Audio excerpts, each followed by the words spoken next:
All right, let's go ahead and do our 1.1 notes. So go ahead and look at this first box. It says addition property of equality. Adding the same number to each side of an equation produces an equivalent equation.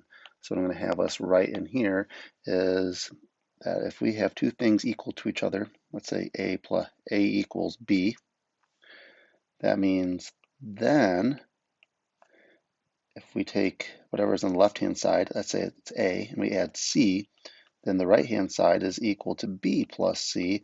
And notice what we did here is we just added the same thing on both sides. And then the same is true for subtraction. We can say if we have two sides that are the same, then they're both the same if we subtract the same thing on both sides. So if A equals B, then if we subtract C from A, then we have to subtract C from B, and they are the same. So let's go ahead and look at these examples down here. All right, examples, move up. All right, example number 1 here, we have x minus 3 equals negative 5. So what I'm going to do is just add 3 to both sides. And that gives me x equals negative 2. And so that's going to be my answer. And then it says check your answer. So let's do a little check step here. So when we do our little check step, I'm going to take that negative 2 and I'm going to plug it back in for x. And let's just make sure it works. So is negative 2 minus 3, is that equal to negative 5? Negative 5 equals negative 5. So it checks. All right. Example 1b.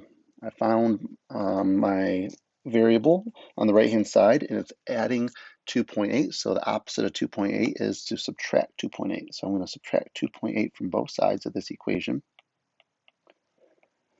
You can put that in the calculator if you need to, and you're going to get negative 1.9 equals y. And what I'm going to do is do a quick little check step.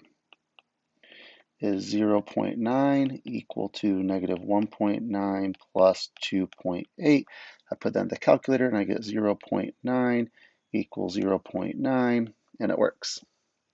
Okay, you can go ahead and pause the video when I tell you to, and then you can do the next 3 on your own, and I'm just going to share the answer with you. So go ahead and pause the video in 3, 2, 1. All right, welcome back. For on your own number 1, you should have had that n equals negative 10. Number 2, g equals negative 1/3. And then number 3, p will equal negative 10.4. So we are now going to move on to the next property, which is property for multiplication and division. So just like the adding and subtracting properties, basically whatever you do to one side, you do to the other, but the official algebra here is if A equals B, then A times C equals B times C, okay? And then if C is 0, obviously both sides end up being 0, which is fine. So that's the multiplication. Division, if we have A equals B, then A divided by C equals B divided by C, such that C does not equal 0 because you can never divide by 0. So let's go ahead and turn the page and get to these next examples.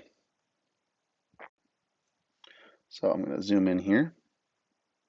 So example 2a, I have a negative n over 5 equals negative 3.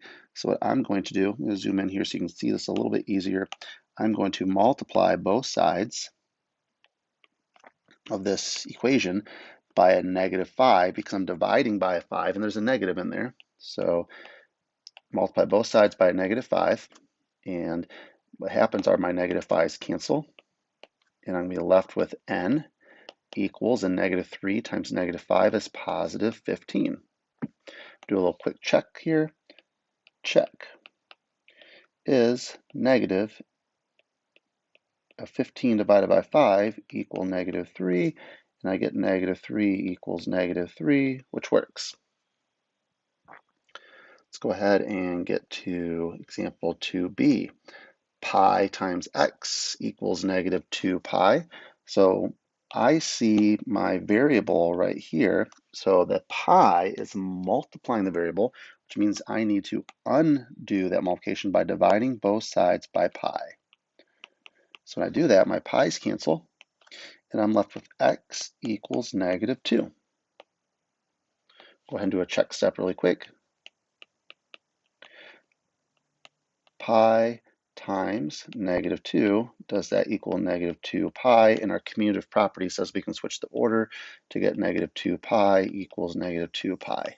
So it does check. Then we're going to go over to example 1c. 1.3z equals 5.2. So at this point, I'm going to divide both sides by 1.3 because the 1.3 is multiplying the z. So my 1.3's cancel. I get z equals, and in my calculator, when I divide, I'm going to get 4. And then we can do a little check step here, and the calculator can help us with this. We want to know, is 1.3 times 4 the same as 5.2? And in the calculator, I do get 5.2. Helps if I actually write the 2 and not a 5.5. 5.2 equals 5.2, so it works. So just like before, there are some on your owns here. There's 3 of them. I'm going to have you pause the video, and then when you're done, you can unpause it, and I will tell you the answers. So go ahead and pause it in 3, 2, 1. All right, so now that you're back, answers for the on your owns. Number 4, you should have y equals negative 18. Number 5 is x equals 9. And number 6, I'm going to get w equals 28. So we're going to move on to example 3. We have a story problem here. It says, in the 2012 Olympics, Usain Bolt won the 200-meter dash with a time of 19.32 seconds. Write and solve an equation to find his average speed to the nearest hundredth of a meter per second. So there's some information here that you need. You need to know that distance equals rate times time. So let's fill in what we know here. So distance equals rate times time. If you want to, you can write those words out. Our distance here is he ran 200 meters equals the rate. Well, rate means speed, and it says to find his speed. That means find the rate. So there's rate times his time is 19.32 seconds. So all we need to do now is divide both sides by 19.32. And then in your calculator, take 200, divide it by 19.32, and it says to the nearest hundredth, which is 2 decimal places. You're going to get that R equals about 10.35. It says meter per second. So meter per second. Here we go. 10.35 meters per second. Okay, I'm going to have you now do the next on your own. So pause the video. When you're done, I'll tell you the answer. 3, 2, 1, go. All right, now that you're back, same thing, but you'd had 400. You should have set it up as 400 equals rate times, actually, no, they told us the rate on this one. My bad. 400 equals 10.35 times the time. And when you solve that, you should have got that time equals 38.65 seconds. All right. Let's go ahead and move on to example number 4 here. Example 4, on January 22nd, 1943, the temperature in Spearfish, South Dakota fell from 54 degrees at 9 a.m. to negative 4 degrees at 9:27 a.m. How many degrees did the temperature fall? So here's what you need to think here. You need to think. You want to find the difference. So the difference means you're going to take your starting temperature, and we are going to subtract how many degrees it fell, and that's going to make the ending temperature. That's one thing you can think of. So I can write 54 minus T equals -4. Starting temperature is 54. I don't know how many degrees it fell, but we ended at -4. So where do you start? How much you change equals the end. So at this point, I can subtract 54. This one's a little bit different. We get -T equals -58. But at this point, I have to divide by a -1 to get rid of the negative. Now I'm going to get T equals 58 degrees Fahrenheit. Okay, go ahead and do the next on your own, and then unpause it, and I'll tell you the answer. 3, 2, 1, go. You probably set this one up as 68 minus M equals 26, and we got that M equals $42. $42.